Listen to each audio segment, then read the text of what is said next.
Unit 6. Buying and Selling. Track 70. Speaker 1. I buy a lot of books on the internet. I often look at them in the bookshop, but then buy online. It's much cheaper, and they arrive very quickly. It's great. I guess I buy a book every 2 weeks, perhaps more. Track 71. Speaker 2. I love the January sales. I buy things like electrical goods because the discounts and special offers are so good. You can get some real bargains, especially in the big department stores. I go every year. Track 72. Speaker 3. I buy my music and movies online. I just download them. It's so easy and convenient. I usually buy something every week. I probably spend too much because it's so easy. Unit 6. Buying and Selling. Track 73.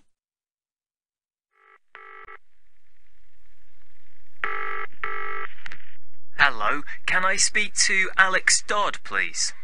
Speaking. This is Carl Simpson. Ah, yes, Mr. Simpson. You asked us for a price for some TX7s. Yes, that's right. Before I place an order, I have some questions. Sure, go ahead. Well, firstly, do you give a guarantee? Yes, it's 2 years on all our models. Okay. What about a deposit? Well, we ask for a 15% deposit on large orders. That's more than 50 units. Yes, that's no problem. And do you have the goods in stock? Yes, we always have goods in stock, and we always deliver on time. Okay, I think that's everything. I'd like to compare prices with Emerson's, but I'll contact you again this afternoon. Unit 6. Buying and Selling. Track 74. 1. Saved. Delivered. 2. Launched. Worked. 3. Decided. Visited. Unit 6. Buying and Selling. Track 75. Started. Finished. Advised. Lived. Wanted. Opened. Missed. Booked. Invited. Unit 6. Buying and Selling. Track 76. What advice would you give to new sales staff? My advice would be patient. Take time to build relationships with the people that you want to sell to, and the sales will come. It is also, of course, important to make sure that you fully understand and are knowledgeable about the product or service that you're selling. What mistakes do salespeople often make? I think one of the biggest mistakes that salespeople make is to try to sell something to a customer that the customer does not actually need or want.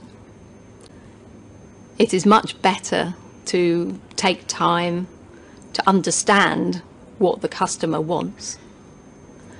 With that knowledge, a salesperson can find the reasons that the customer may have to buy the product or service.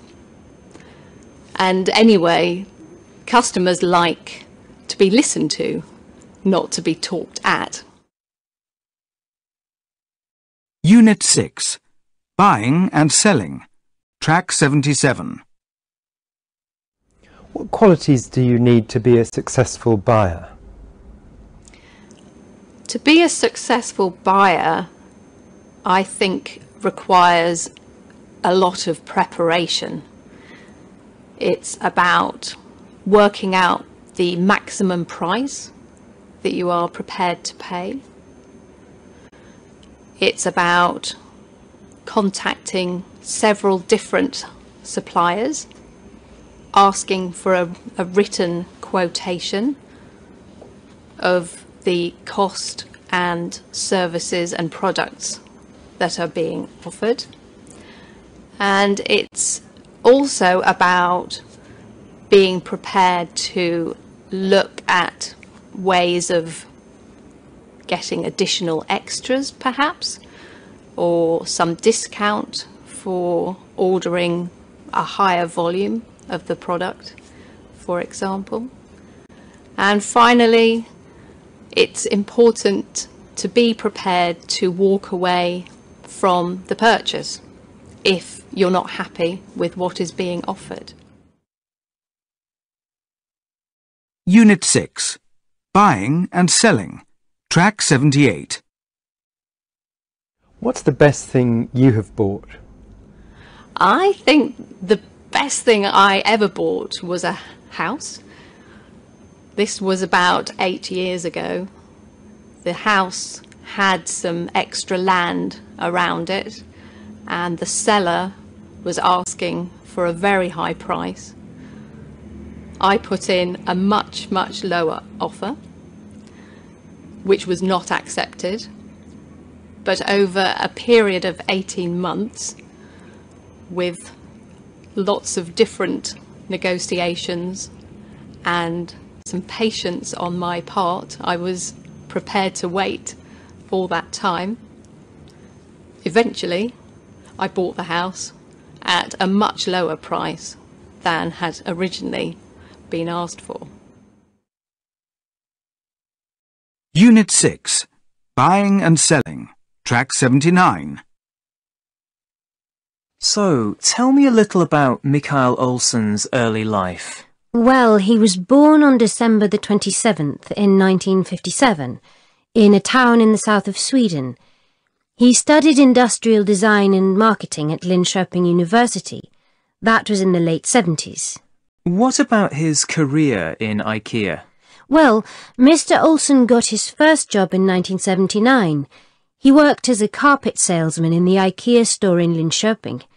2 years later, in 1981, he became the manager of a store in Sundsvall. Olsson moved up the career ladder quickly with management jobs in training and marketing. When did he get his first international experience? He got a job in Belgium in 1988. He was the country manager there. In 1991, the company moved him to Canada for another 4 years. In 1995, he returned to Sweden as managing director, a job he did for 5 years. Mr. Olsson's next big job was regional manager for Southern Europe and North America, and then, on September the 1st, 2009, IKEA named him as chief executive, a position he still has today. Unit 6. Buying and Selling. Track 80.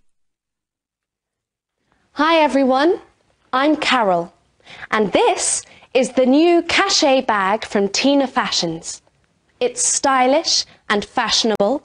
It's for smart, professional women. It's made of soft material. It's very easy to clean and take care of. It's got a special feature on the inside of the bag. I'm sure you all love the extra pocket at the front. It's really useful. It's got a padded handle and a wide shoulder strap for easy carrying. As you can see, you can close it easily. Just zip it up. Take a look inside. There's plenty of space, isn't there? It's got lots of pockets and a special compartment to keep things safely. It's got a big compartment in the centre and one at the back, so it's very roomy. But it's lightweight. It's much lighter than most bags. It weighs about ½ a kilo when empty. And it's just 35 centimetres long. It comes in 3 colours, black, blue and brown. It's a great bag for all seasons. You can carry it all day long. It's just €75. Order now and we'll deliver within a week. Postage and packaging, €5 extra. Unit 6. Buying and Selling. Track 81. Let's talk about new products, Jim. Do you remember last year we bought that electronic tennis game from Sportsline? It was a great product. It brought a lot of people into our stores. Yeah, it was one of our best buys. I seem to remember our sales increased a lot after it went on sale in November. I want to do the same thing this November. Buy a really exciting product, advertise it on television, and get plenty of customers into our stores. Good idea. Are you thinking of a new sports game? Well, maybe, but any toy that's exciting and will get people into our stores. Something we can sell at a high price and make a good profit on. Any ideas? Okay. If it's a new sports product, how about skateboards? Skateboarding's very popular with young people and the market's growing fast. They'll pay a lot for a skateboard that's a bit different. Yeah, good idea. Okay. What about other new toys? Something big and expensive. Maybe something children can try out when they visit our stores. There are a lot of toys to choose from. There's a new robot coming on the market soon. I saw it at a toy fair and liked it. Another company had a space toy on show. There was a lot of interest in it, too. Both products might be good ones for us. They're radio-controlled. Children love radio-controlled toys. You can charge a high price for them. Okay, Jim. Let's find out more about the products. Then we can discuss which one to order. We don't have enough cash to buy all of them, so we'll have to make a choice. Working Across Cultures 2. Track 82. When you meet an American for the first time in a business situation, it's usual to shake hands. You should use a fairly firm handshake. Keep good eye contact when you talk to Americans. It shows that you are interested in what they're saying, and it's a sign of respect. Personal space is important to them. They like to keep a distance of about 2 to 3 feet between them and the person they're talking to. Americans tend to speak in a direct, informal manner. They like to get to the point quickly. This can be surprising for people who have a more indirect style of communication. If you go to a meeting, arrive on time, or even a few minutes earlier, Americans value punctuality. There probably won't be much small talk at the start of the meeting. Agendas for meetings are common and usually followed carefully. Most Americans want to use first names as quickly as possible after meeting business people from other cultures. There are no special rules about giving and receiving business cards. Many Americans fold or write on a card, but this doesn't mean they don't respect you. Working Across Cultures 2. Track 83. So, Gail, what did you learn while you were in Shanghai? Well, quite a few things. For example, each day when you meet Chinese colleagues at work, you shake hands. You also shake hands at the end of the day. They often nod their head as well. What about their way of communicating? They don't like saying no to you.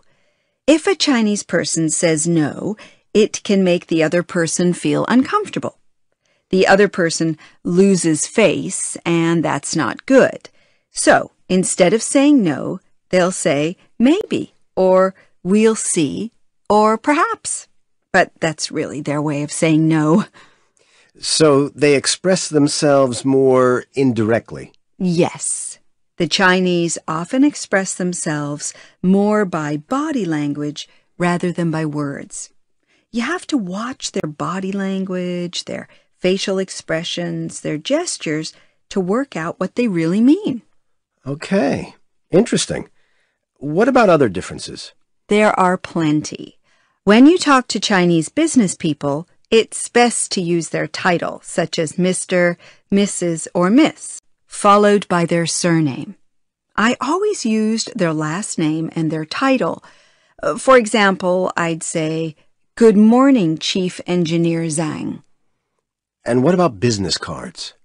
You present your business card with both hands. One side must be in Chinese, and that's the side you show to your Chinese contact. What about meetings? Okay, the important things are to be on time and to know who the most senior person is.